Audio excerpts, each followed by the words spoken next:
Hello, and welcome. I'm IQ, and today I've got a video for you on Street Fighter Duel. So, as you all know, we've got the event for Dante going out, and personally, I've been enjoying it quite a bit. I've had a little bit of luck in getting 2 copies of him. I think I managed to get it within 120 tickets or so. So, I'm good on that part. I got him from a collection, and I'm just trying to grind out the same thing as all of you guys, which is the Kurfoff. And I just want to share with you a couple of my tips and tricks to see if I can't help you, push that damage, try get into the top 50, because we all looking out for those rewards that we're getting out here. Really and truly, I'm personally aiming for the frame. Anything other than that is a bonus. Ideally maybe top 3, top 10 would be nice, but really I just like the frame. Look at that, man, it's so cool. I also want to give a shout out to the Discord community as well, because there's been some really amazing people there that have just helped me push these damage numbers up higher than what I was able to do by myself. So you can see here I'm sitting in 10th at 4.4 billion, and the second Dante I'm 15th, I've hit 3.7, and over here I'm second and I've hit 7.3. So we'll see if we can't push those numbers up a little bit higher, get a couple more better rewards on that reward graph, as you can see, and just see how it goes. I'll also be sharing with you just the kind of comp and just my reasoning behind using what units I have, and I'll definitely just get this out of the way and say that there will be some paid units over here. So I will be giving alternatives that you could be using, some alternatives that I've been trying out as well, but I've just found this team to be the best team that I could personally come up with. Right, so if you do look at the team that we have here, we all know what most of these people do, but again I'll just show you how I approach this event to get the numbers that I kind of got. So with Bison is here for 2 reasons, well 3 reasons really. The first reason is his passive. So we all know every time that Bison gets down to low HP, he doesn't die, he comes back, and he does the big AoE blast that does a whole lot of damage. So he's there to protect the team, he's here to do that damage, Return of the Inferno. He's also here for his S3 to finish up a combo for the team that we're running, and this will also absorb attack from Bison and Dante up to 15 times each for a total of 30. So his S3 will be getting stronger, he'll be doing that damage. Also pairs up well with his passive. His passive has a chance of inflicting the weaken, and then his S3 will proc the weaken, so it's kind of self-sufficient in that manner there. So the next person on the list is Gurmagala Ken, and he's here simply for the damage. He does a ton of damage. The S3 has got a 20% chance to do double damage, and then when you level it you've got a 20% chance to do triple damage, 20% chance to do ×4 damage, so it's just a lot of damage. He's also got the trigger skill on the S1, and that's automatically done, so you don't have to do anything there. So more time to kind of just make sure you're doing your combo right. You don't really have to worry about what he's doing. And then the equipment for a bonus as well, even though it doesn't specifically say so, it does in fact count as a trigger skill as well, as long as he does have one of those sharpness buffs. When he goes to hit, it will count as a trigger skill, and that moves on to the next person, and you understand why I've been talking about trigger skills so much with Gorkan. Is Cammy, and I personally feel like Cammy, offensive assist wise, is the best assist for Gurmagala Ken, point blank period. But that's just my take on it, and the reason I say that is simply because with her fighting spirit, if you have it as at +5, when the battle begins, or every time the fighter that she's linked to, so the fighter that she's assisting, performs a trigger skill, she will deal damage equal to 120% of their attack, as well as inflicting armor break. So what that means is, in a combo, you know, doing the super combo, combo 1, combo 2, combo 3, Gorken will be doing his automatic combo 1 and combo 2, which both count as a trigger skill, so Kami's inflicting armor break twice there, and then an additional 1 time every time he uses his normal attack with the sharpness buff. So it's just really strong, you know, they synergize really well, and that's one of the main reasons why I do have her there. You know, the next person that I've got on the list is Fashion Blanca. You know, probably one of the best units that we have in the game right now. Definitely a free to play friendly unit, helps with everything from, you know, clearing progression, if you're talking Supreme Fist, if you're talking, you know, just a challenge story mode normally, Shadow Loot, doesn't really matter where you bring him, Crusades, PvP, he does it all really. He's just one of those kind of units. I'm so happy that, you know, he's come to everybody. It might take you a little while in terms of leveling up to get the VIP points that way, but everybody's able to get him after that kind of 30-day, you know, period, once you hit the certain amount of mastery points required. But yeah, if we just get into what he's here for, it's pretty much just, again, the super and the S2, the passive as well, does really well. Unfortunately for me, I don't actually have his cars, but if I did, that would have been really great to have the 6 out of 6. Even 3 out of 6 would be really good, you know, more damage, more stats, all of that kind of stuff. It would have been great, but this is what I'm working with at the moment. He's doing pretty well, I would say. You know, does a ton of damage, and then you've got the trail that he leaves from the S2. It just works really well. So last but not least, the person that we have in tag position is Street Poison, and she's here for the C1. You know, the C1 does amazing things. It grants us Toxic Love, which gives us that 30% crit damage, that 15% pressure, and that 15% attack, and it can stack up to 5 times. So that is a lot of damage, you know, a lot of pressure, so we're not getting evaded on by the bosses. So, you know, those attacks are able to stick, we're able to gain that meter, and we're just able to kind of get the highest amount of damage possible. And again, with her fighting spirit, if you do have it at plus 20, then you're going to be in an even better spot, because then not only does the piercing shot fill your super gauge by 80, so you're getting, you know, your super combos off more faster, able to get more super combos. She's got a 25% chance to additionally grant 1 Toxic Love, and what that means is that when you go and perform the C1, she will grant you 2 stacks rather than the 1. So rather than getting the 30, 15, 15, you're going to be getting the 60, 30, 30, which is going to be a lot more damage. You know, stacking up to 5 is going to be a lot quicker. And again, the buff only lasts for about 5 seconds. So, you know, you've got to kind of make use of that window, or keep those buff kind of stacked as best as possible, really. So if we move on to the final assist position, and this where things can get a little bit, not necessarily tricky, but I would say you've got quite a lot of wiggle room.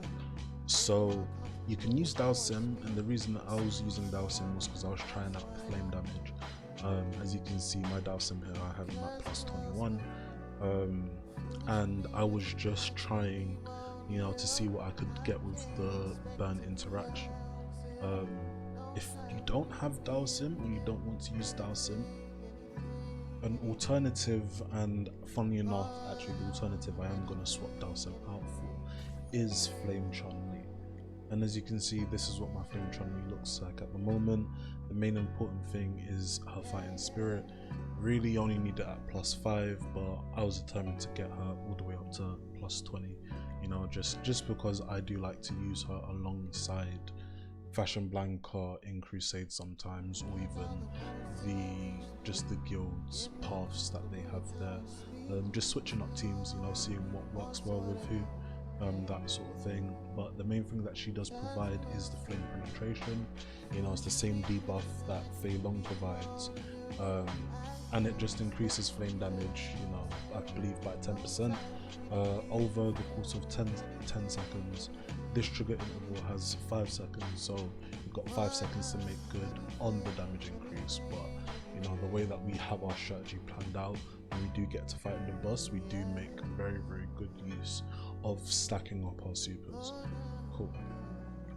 So that's the team covered pretty much. I will say this: if you don't, you know, have Dao Sim, because some of you might not have him built up.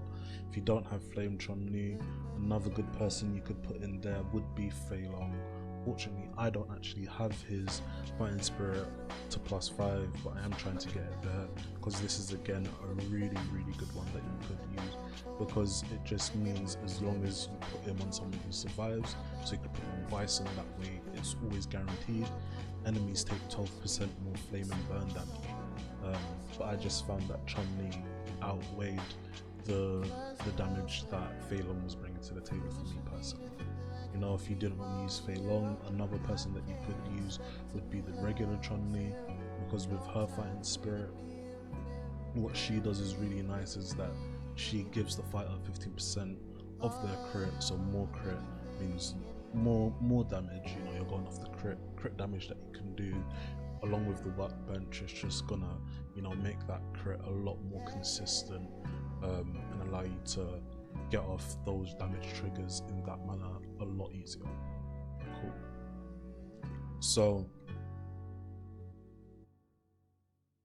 So before I get on with my brief exhibition, you know, seeing how I can place today on some of the leaderboards, we'll just talk about the workbench ever so quickly, because this is where your main source of damage comes from.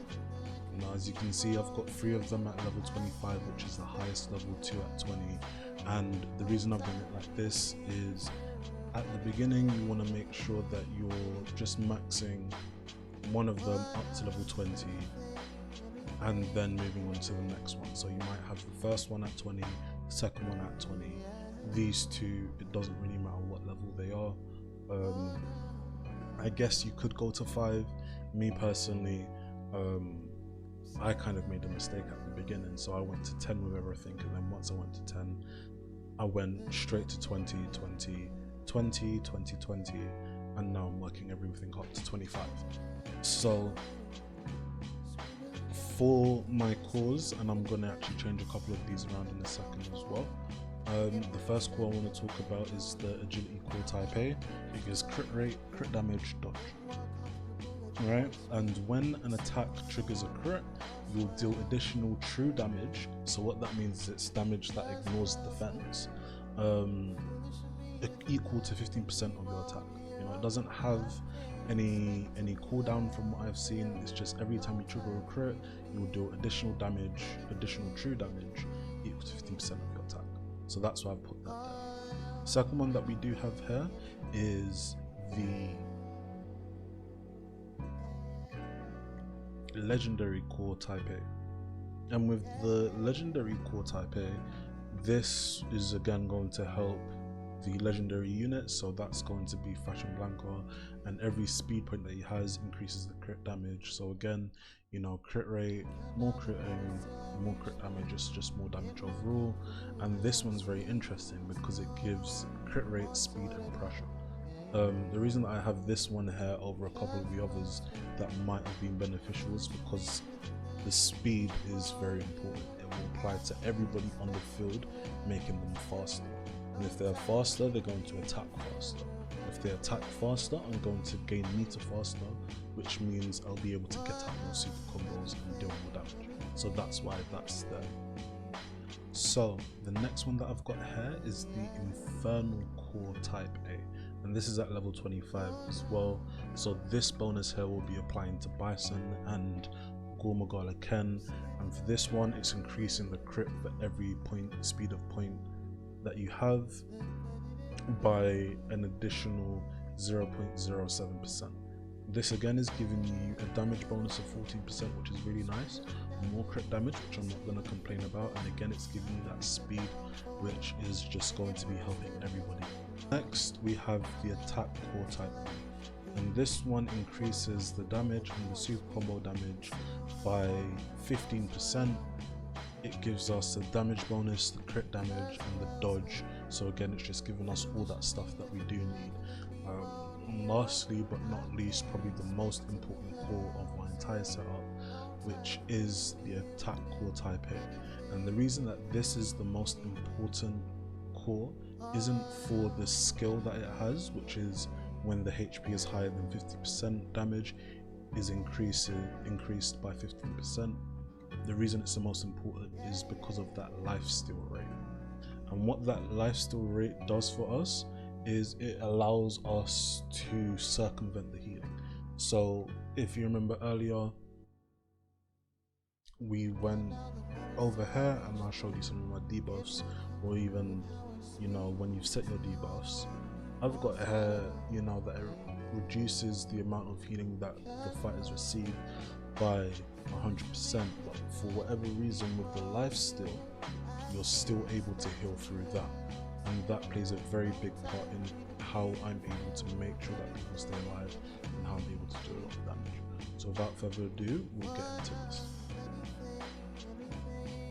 So my whole strategy behind the Dante fight is to essentially just let the meter bar stack up until I do have at least 3 bars, and then from there we'll do the Fashion Blanca into the poison, back to the Fashion Blanca, finish it off with Bison, and just try to get as big of a score as we can. Every time you're doing that, you're going to be seeing Cammy coming down, you know, applying the armor break, which then will give us quite a bit of damage as well. So hopefully this goes to plan with this one, and we'll just see what happens.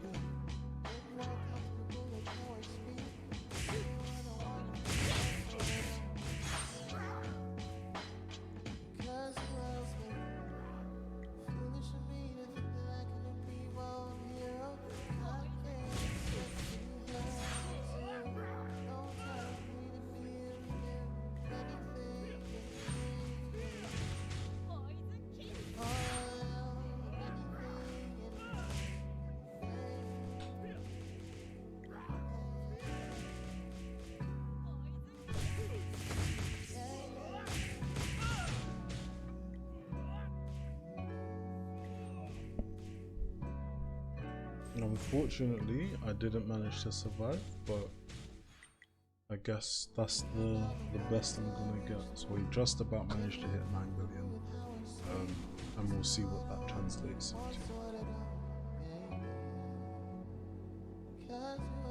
So I managed to hit 4.6, got a new record, which is always good to see. So that has put me, oh, that's not great.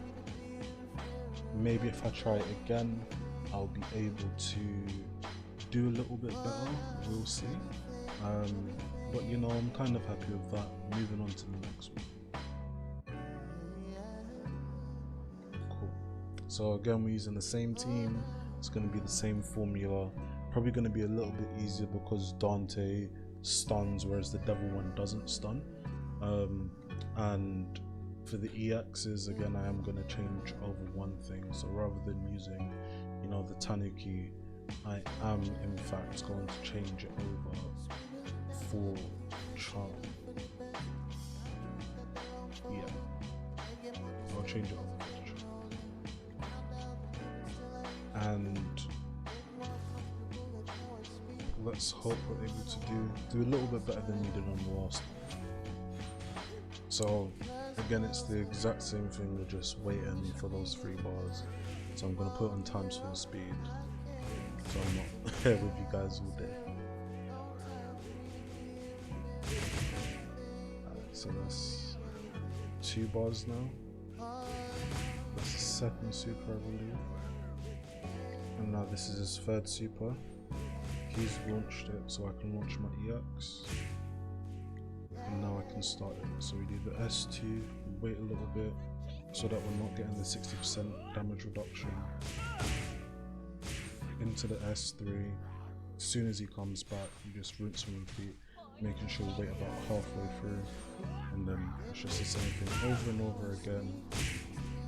And then we're timing it. So we're always timing that S2 to hit roughly when his S2 hits, so that way you don't die instantly. I might have gotten a little bit early there, but hopefully that's a bit unfortunate. Well, I'll still take it. I feel like I did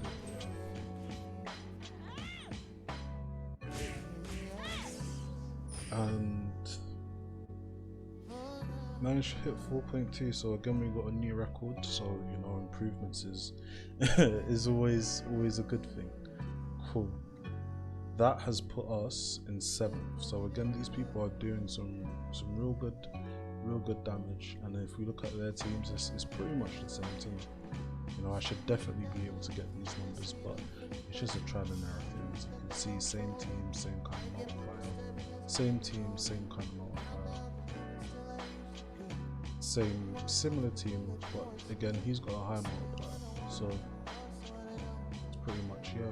If you don't see the Dante, then it's the MH Ken. If it's not the MH Ken, it's the Dante. And now for the one that I'm most excited about.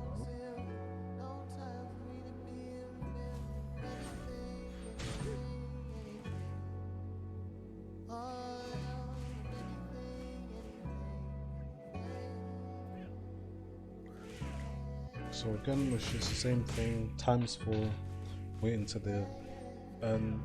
What I'm gonna try here is changing up a little bit, so we'll wait until we're closer to the 3. And then once we've hit the 3, I'll pop the Gorty Axe and get our combo started. So hopefully should we be able to pop this before he is. There we go.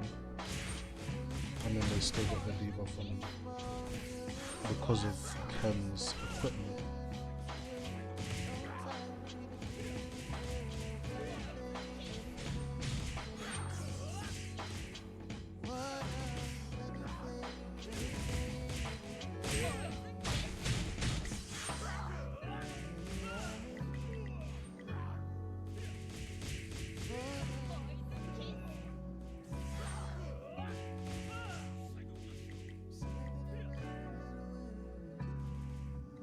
I felt pretty good about that one. Close but not quite. So the highest I managed to get today was the 7.3. Obviously you've got to try a few more adjustments and so on and so forth, but that's all we have for now. I'll be trying to release another video as well as soon as possible, and that will be all about the effigy clash. You know, and be talking about how we can get started with this, how to deal with this boss, and just how you can get, you know, some good damage going on here.